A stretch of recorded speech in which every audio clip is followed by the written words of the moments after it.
मी गणेश खेडकर. आपण जी समाज सुधारक ही सिरीज सुरू केलेली आहे त्याला तुम्ही खूप चांगला प्रतिसाद देत आहात.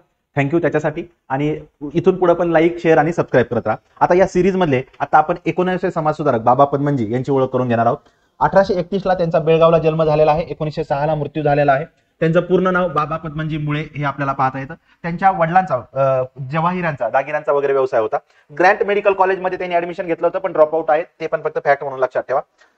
ख्रिस्ती धर्मातल्या मानवतावादामुळे त्यांनी धर्म परिवर्तन केलेलं आपल्याला पाहता येतं. 1854 ला म्हणजे त्यांनी ख्रिस्ती धर्म स्वीकारलेला आहे. आपल्याला तेही प्रश्न विचारतात की कुणी कुणी ख्रिस्ती धर्म स्वीकारलेला आहे.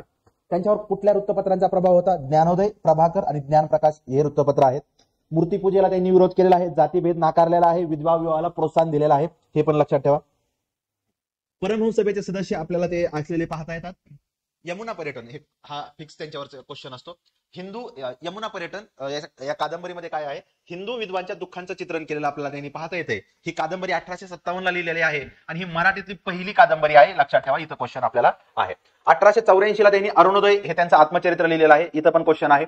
इंग्लिश टू मराठी आणि संस्कृत टू मराठी असे शब्दकोश त्यांनी तयार केलेले आपल्याला पाहता येतात. आधुनिक मराठी ख्रिस्ती वाङ्मयाचे जनक आपल्याला ते असलेले पाहता येतात. त्यांनी कुठले इतर वृत्तपत्र सुरू केलेले त्यांचे नाव पहा.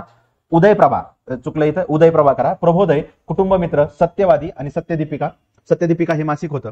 पुण्यात जी फ्री चर्च मिशन होती त्या शाळेत त्यांनी शिक्षक म्हणून काम केलेलं आपल्याला पाहता येतं.